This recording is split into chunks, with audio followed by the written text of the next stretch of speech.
Hello guys, welcome back to another video. അപ്പോൾ നമുക്ക് ഈ ആഴ്ചത്തെ ട്രേഡിംഗ് സെറ്റപ്സ് എവിടെയായിരുന്നു നമുക്ക് നോക്കി നോക്കാം. അപ്പോൾ ആദ്യത്തെ ദിവസത്തെ ട്രേഡ് വരുന്നതെന്ന് വെച്ച് കഴിഞ്ഞാൽ എനിക്ക് ലോസ് ആണ് ഞാൻ ബുക്ക് ചെയ്തിട്ടുണ്ടായിരുന്നത്. ഒരു ട്രേഡ് മാത്രമാണ് ഞാൻ എടുത്തിട്ടുണ്ടായിരുന്നത്. 2 ട്രേഡ് എടുത്തിട്ടുണ്ടായിരുന്നു. ഫസ്റ്റ് ട്രേഡ് എടുത്ത് ഞാൻ അപ്പോൾ തന്നെ എക്സിറ്റ് ആയിട്ടുണ്ടായിരുന്നു. മാർക്കറ്റ് കുറച്ച് കൺഫ്യൂസ്ഡ് ആയിട്ട് ഫീൽ ചെയ്തുകൊണ്ട് അതിനുശേഷം ഞാൻ ഈ ഒരു പിവോട്ട് ലെവൽ എത്തിയപ്പോഴത്തേനും ഒരു ബൈ എൻട്രി എടുത്തിട്ടുണ്ടായിരുന്നു. എൻ്റെ വ്യൂ ഒരു ബുള്ളിഷ് മൂവ്മെന്റ് തന്നെയായിരിക്കും മാർക്കറ്റ് കാണിക്കുന്നതെന്നായിരുന്നു എൻ്റെ ഒരു വിചാരം. പക്ഷേ എനിക്ക് അപ്പോൾ തന്നെ എൻ്റെ സ്റ്റോപ്പ് ലോസ് ഹിറ്റ് ആയിട്ടുണ്ടായിരുന്നു. അപ്പോൾ ആ ഒരു ട്രേഡിൽ അന്നത്തെ ദിവസം എനിക്ക് ലോസ് ആയിരുന്നു വന്നിട്ടുണ്ടായിരുന്നത്. ഏകദേശം 3500 ലോസ് വന്നിട്ടുണ്ടായിരുന്നു. കഴിഞ്ഞ ഫ്രൈഡേ എനിക്ക് 3200 അടുപ്പിച്ച് ലോസ് ഉണ്ടായിരുന്നു. പക്ഷേ ഇതെൻ്റെ ലിമിറ്റ്, എൻ്റെ സ്റ്റോപ്പ് ലോസിന് അടുത്ത് തന്നെയാണ്. ഇത് 3200 എന്ന് പറയുന്നതാണ് എൻ്റെ സ്റ്റോപ്പ് ലോസ്. അത് കഴിഞ്ഞിട്ട് ഞാൻ പിന്നെ ട്രേഡ് ചെയ്യാൻ നിന്നിട്ടില്ല. അപ്പോൾ ചൊവ്വാഴ്ച നോക്കുകയാണെങ്കിൽ ഞാൻ 2 ട്രേഡ് എടുത്തിട്ടുണ്ടായിരുന്നു. 2 ട്രേഡും കോൾ ഓപ്ഷനിലും പുട്ട് ഓപ്ഷനിലായിട്ടാണ് ഞാൻ എടുത്തിട്ടുണ്ടായിരുന്നത്. നിഫ്റ്റിയിലും ബാങ്ക് നിഫ്റ്റിയിലായിട്ടായിരുന്നു എടുത്തിട്ടുണ്ടായിരുന്നത്. ചെറിയൊരു സ്കാൽപ്പിംഗ് പോലെയായിരുന്നു നിഫ്റ്റിയിൽ ഞാൻ ട്രേഡ് എടുത്തിട്ടുണ്ടായിരുന്നത്. പക്ഷേ ബാങ്ക് നിഫ്റ്റിയിലെ പ്രോപ്പറായിട്ടായിരുന്നു ഞാനൊരു ട്രേഡ് എടുത്തിട്ടുണ്ടായിരുന്നത്. അപ്പോൾ രണ്ടാമത്തെ ട്രേഡിലാണ് എനിക്ക് അത്യാവശ്യം പ്രോഫിറ്റ് കിട്ടിയിട്ടുണ്ടായിരുന്നത്. 3000 അടുപ്പിച്ചിട്ട്. ആദ്യം എനിക്ക് ലോസ് ആയിരുന്നു ഉണ്ടായിരുന്നത്. പക്ഷേ ഞാൻ നിഫ്റ്റിയിലും ബാങ്ക് നിഫ്റ്റിയിലും ഒരേ ടൈമിലായിരുന്നു ട്രേഡ് എടുത്തിട്ടുണ്ടായിരുന്നത്. ആദ്യത്തെ ട്രേഡിൽ എനിക്ക് ലോസ് ഇതിൽ നിഫ്റ്റിയിൽ ലോസ് ആയിരുന്നെങ്കിൽ അതേപോലെ തന്നെ ബാങ്ക് നിഫ്റ്റിയിൽ അത്യാവശ്യം പ്രോഫിറ്റബിൾ ആയിരുന്നു. അതുകൊണ്ട് തന്നെ അന്നത്തെ ദിവസം എനിക്ക് അത്യാവശ്യം എൻ്റെ ഇത് കവർ ചെയ്ത് പോയിട്ടുണ്ടായിരുന്നു. ഏകദേശം ഞാൻ 3 ട്രേഡ് അന്നത്തെ ദിവസം എടുത്തിട്ടുണ്ടായിരുന്നു. ഞാനൊരു സ്കാൽപ്പിംഗ് പരിപാടി നോക്കിയതായിരുന്നു. പക്ഷേ അതിനെക്കാട്ടി പൊസിഷണൽ ട്രേഡിങ് അത്യാവശ്യം ചെറിയ രീതിയിൽ ഹോൾഡ് ചെയ്യുന്നതാണ് പ്രോഫിറ്റബിൾ എന്ന് തോന്നുന്നു. അപ്പോൾ അന്നത്തെ ദിവസം ഞാൻ 2-3 ട്രേഡ് എടുത്തിട്ടുണ്ടായിരുന്നു. ഈ ഒരു ചെറിയൊരു ഫോള് ഞാൻ ക്യാപ്ചർ ചെയ്തിട്ടുണ്ടായിരുന്നു. അതേപോലെ തന്നെ ഈ ഒരു അപ്സൈഡ് മൂവ്മെൻറ്റും ഞാൻ അത്യാവശ്യം ക്യാപ്ചർ ചെയ്തിട്ടുണ്ടായിരുന്നു. അപ്പോൾ അന്നത്തെ ദിവസം എനിക്ക് ഏകദേശം 4300 പ്രോഫിറ്റ് ആയിരുന്നു എനിക്ക് കിട്ടിയിട്ടുണ്ടായിരുന്നത്. വെനസ്ഡേ നോക്കുകയാണെങ്കിലും വെനസ്ഡേ ഞാൻ ചെറിയ സ്കാൽപ്പിംഗ് പരിപാടിയായിരുന്നു നോക്കിയിട്ടുണ്ടായിരുന്നത്. അത്യാവശ്യം എനിക്ക് നല്ലൊരു ട്രേഡ് എനിക്ക് ഐഡൻറ്റിഫൈ ചെയ്യാൻ പറ്റിയിട്ടുണ്ടായിരുന്നില്ല.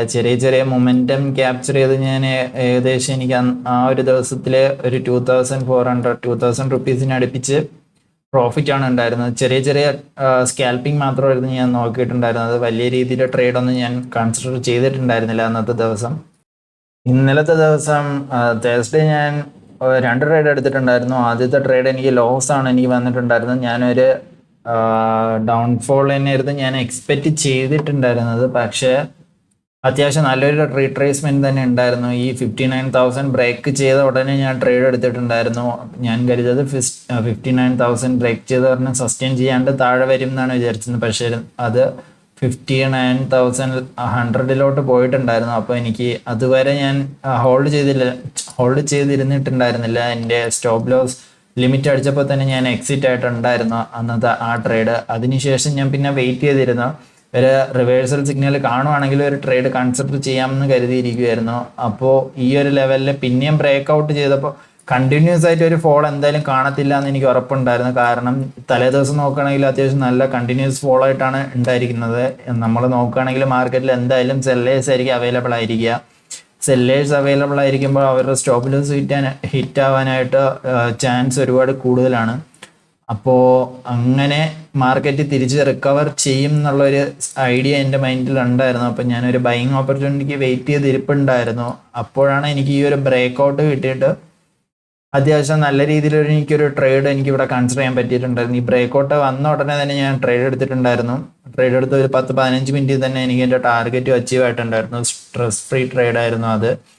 ഇന്നലത്തെ ദിവസം അങ്ങനെ എനിക്ക് ഏകദേശം ലോസും ടാർഗറ്റും കൂടെ ഫസ്റ്റത്തെ ട്രേഡ് ലോസ് കൺസിഡർ ചെയ്യുമ്പോൾ അത്യാവശ്യം നല്ലൊരു പ്രോഫിറ്റാണ് എനിക്ക് കിട്ടിയിട്ടുണ്ടായിരുന്നത്. ഒരു 3000 അടുപ്പിച്ച് എനിക്ക് ഇന്നലത്തെ ദിവസത്തെ പ്രോഫിറ്റ് എനിക്ക് ഉണ്ടായിരുന്നു. ഇന്നത്തെ ട്രേഡ് അത്യാവശ്യം നല്ല രീതിയിൽ തന്നെ എനിക്ക് ടാർഗറ്റ് അച്ചീവ് ആയിട്ടുണ്ടായിരുന്നു. എടുത്ത ഉടനെ തന്നെ എനിക്ക് ടാർഗറ്റ് അച്ചീവ് ആയിട്ടുണ്ടായിരുന്നു. ട്രേഡ് ഞാൻ കൺസിഡർ ചെയ്തിരുന്നത് ഈ ഒരു ലെവൽ എന്തായാലും ബുള്ളിഷ് മൂവ്മെന്റ് വരുന്നത് ഞാൻ എക്സ്പെക്റ്റ് ചെയ്തിട്ടുണ്ടായിരുന്നത്. പക്ഷേ ആദ്യം വലിയ രീതിയിലുള്ള ബുള്ളിഷ് മൂവ്മെന്റ് ക്യാപ്ചർ ചെയ്യാൻ പറ്റുമെന്ന് എനിക്ക് വലിയ ഐഡിയ ഇല്ലായിരുന്നു. അതുകൊണ്ട് തന്നെ ഞാനൊന്ന് ഹോൾഡ് ചെയ്തിട്ടാണ് ട്രേഡ് എടുത്തിട്ടുണ്ടായിരുന്നത്. ഈ ഒരു ഫോൾ കണ്ടിന്യൂ ആവോ ഇല്ലയോ, അതോ ഈ ഒരു 59,300 റേഞ്ച് വരെ എത്തുമോ എന്നൊന്നും ജസ്റ്റ് നോക്കിയിട്ടുണ്ടായിരുന്നു. ഇവിടെ നിന്ന് ഒരു സപ്പോർട്ട് എടുത്ത ഈ ഓപ്പൺ ലോ എന്നൊരു സപ്പോർട്ട് എടുത്ത ആ ടൈമിൽ തന്നെ ഞാൻ ഒരു ട്രേഡ് കൺസിഡർ ചെയ്തിട്ടുണ്ടായിരുന്നു. ഞാൻ ട്രേഡ് എടുത്ത് അപ്പോൾ തന്നെ എനിക്ക് എൻ്റെ ടാർഗറ്റ് ഒരു 5 മിനിറ്റ്സിനുള്ളിൽ തന്നെ എൻ്റെ ടാർഗറ്റ് എനിക്ക് അവിടെ അച്ചീവ് ആയിട്ടുണ്ടായിരുന്നു.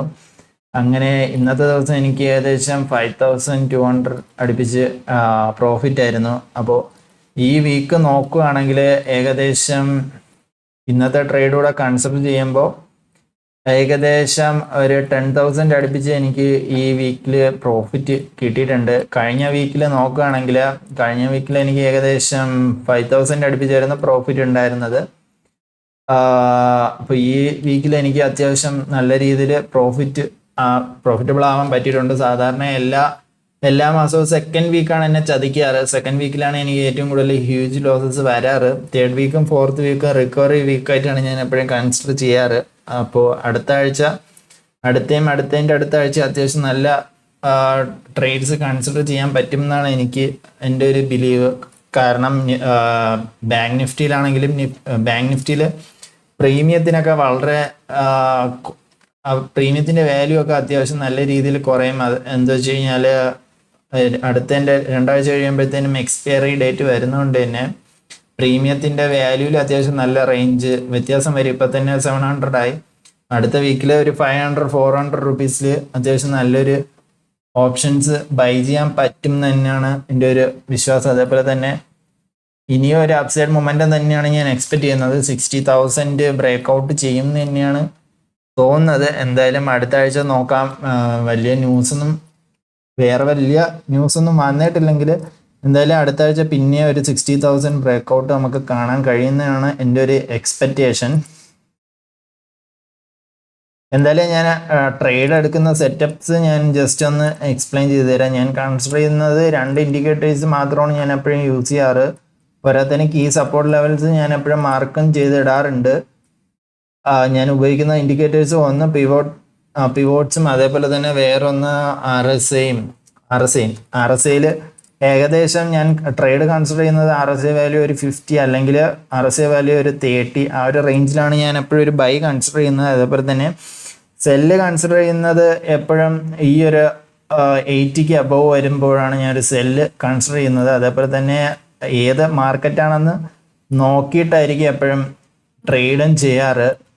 ഈ ആഴ്ചയും കഴിഞ്ഞ ആഴ്ചയായിട്ട് 2 ആഴ്ചയായിട്ട് കുഴപ്പമില്ലാത്ത രീതിയിൽ എനിക്ക് പ്രോഫിറ്റബിൾ ആവാൻ പറ്റിയിട്ടുണ്ട്. എന്നാലും നല്ലൊരു പൊസിഷണൽ ട്രേഡറൊന്നും ആയിട്ടില്ല. എന്നാലും അത്യാവശ്യം കുഴപ്പമില്ലാത്ത രീതിയിൽ ഈ 2 ഇൻഡിക്കേറ്റർ ഉപയോഗിച്ച് എനിക്ക് പ്രോഫിറ്റ് ഉണ്ടാക്കാൻ പറ്റിയിട്ടുണ്ട്. എന്തായാലും അടുത്ത ആഴ്ചത്തെ പ്രോഫിറ്റും ലോസും ആയിട്ട് അടുത്ത ആഴ്ചത്തെ വീഡിയോ ആയിട്ട് പിന്നെയും കാണാം.